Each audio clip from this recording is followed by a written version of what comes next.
Провокацията е към границите на публичното. Като че ли най-силният игрови, но заедно с това напълно сериозен в своята концептуалност момент е този на сблъсъка с властта в модерната държава и нейните институции. Защото отличията за военни и граждански заслуги са включени в символни режими, чрез които биват преутвърждавани и възпроизвеждани легитимността на властта и нейният суверенитет. Защото ако четеш внимателно на анонса, там пише за свободата на духовното и тинтири-минтири на хората, което това са важни неща. Т.е. може да не е човек пряко свързан с изобразителното изкуство, но да работи за свободата на човешката свобода и достоинство, нали? Което е свързана, която се проявява през изкуството. Защо аз го правя с моето име? Защото аз съм решил, че все пак има моето име, нали? Стои и моят образ, защото смятам, че има момент, в който човек трябва по някакъв начин да поема отговорности със себе си, да застава с личността си, със себе си, името си, да защитава определени идеи.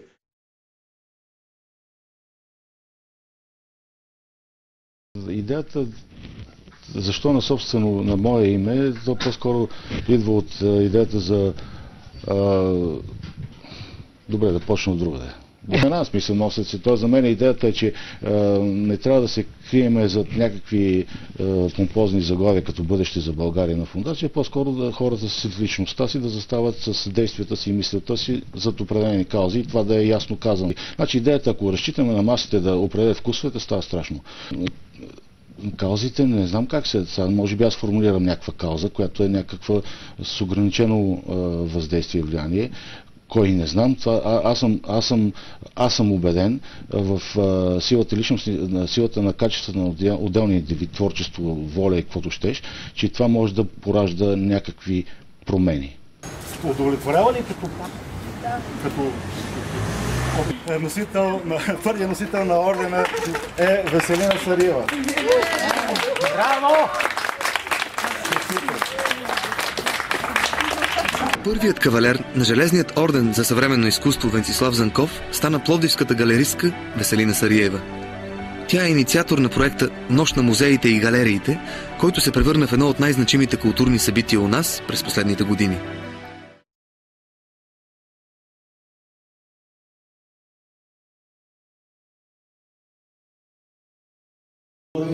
Той човек има работи по Америка в планети музеи за съвременно изкуство, което той ще каже къде са. Това е доктор Гатев. Ето го.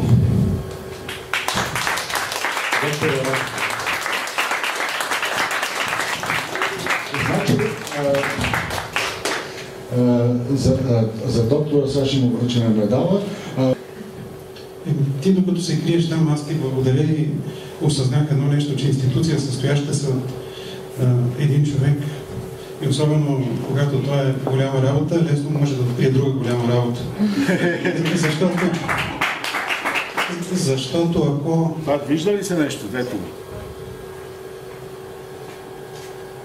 Давай. Защото ако беше колектив, отново щехте да толерирате някаква посредственост и нищо чудо да ме беше изпратил на Венецианска биенале.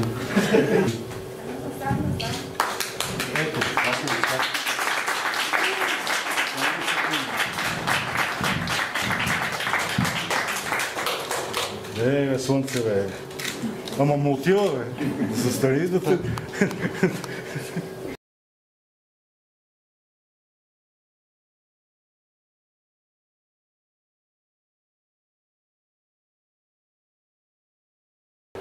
Всъщност, човека, който организираше тези неща, не е между живи.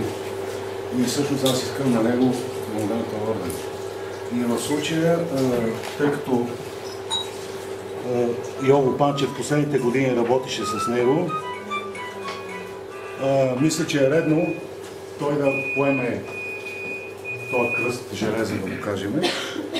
И всъщност става въпрос за Руен Руенов.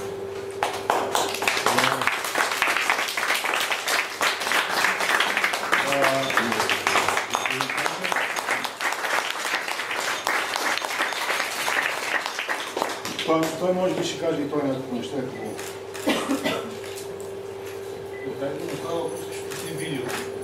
Аз искам да после това.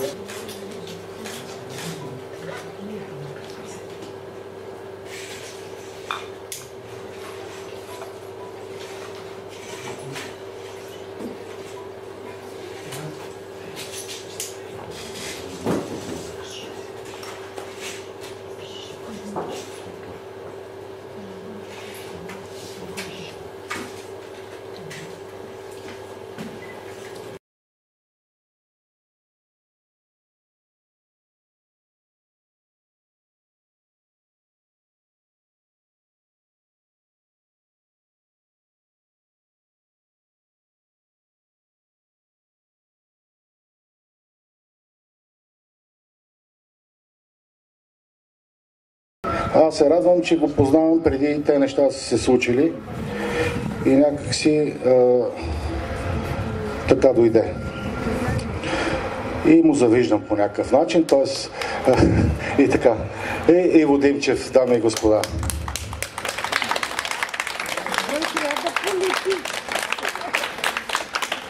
Не знам, може би съм отърчил, но някак си все пак трябва да има и образователна страна това, което правим, защото иначе нещата потъват и потъват в блатото, в как беше това? Как се казваше? Свиня зона. В свинята зона.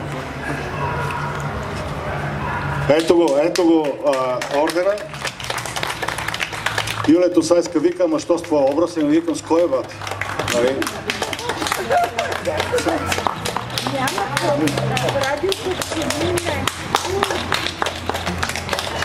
Много е яко, има и грамота, където съм писал някакви неща, ама няма да ги чета, защото стана много вече. Ето е грамотата и това е Иво Димчев. Респект, аз лично съм много респектиран от всичко това, което виждате вътре. Всичко това, което виждате вътре е просто...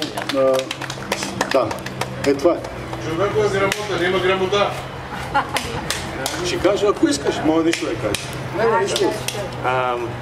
Първо искам да благодаря за този подарък. Много мил подарък. Значи, за мен даването на този орден е, според мен, много красив, оригинален и щедър артистичен жест, който аз много харесвам, дори без да го получавам. Относно получаването на ордена, мога да кажа, че за мен е чест. От една страна, от друга страна, вчера един астролог ми каза, че ако продължавам да работя толкова много, може да ми се отрази много фатално на здравето. Предполагам, този орден може да бъде един знак приятен, който да ми напомня, че не всичко е работа и самодоказване, ами е хубаво да се грижим и за себе си понякога. И аз искам този орден да ми напомня за това, ако може. Така, освен за качество. Благодаря много и честит рожден ден.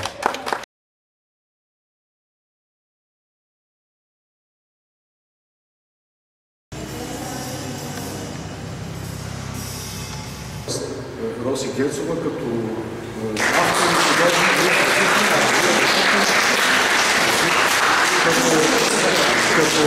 автор, художник и като, как се казва, като галерист. И за мен е важно, че това постоянно съществува, че тя работи. Ето го орденчето, как се.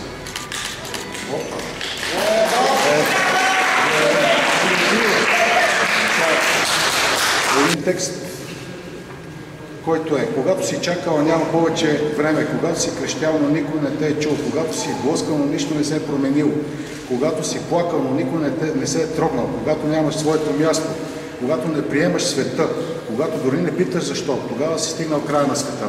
Значи това е абсолютно ни очертава това, което се случва през последната една година и малко повече. Мисля, абсолютно края на света. Това е Спартак Дерменджиев.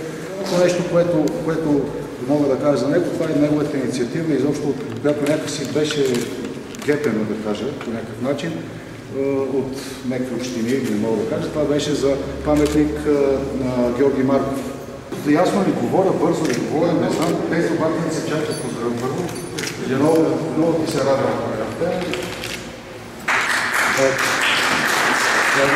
Това малко е дълго да виж. Като доктор Морис Кауза. Вижте на светло някак си. По-добре. Така добре.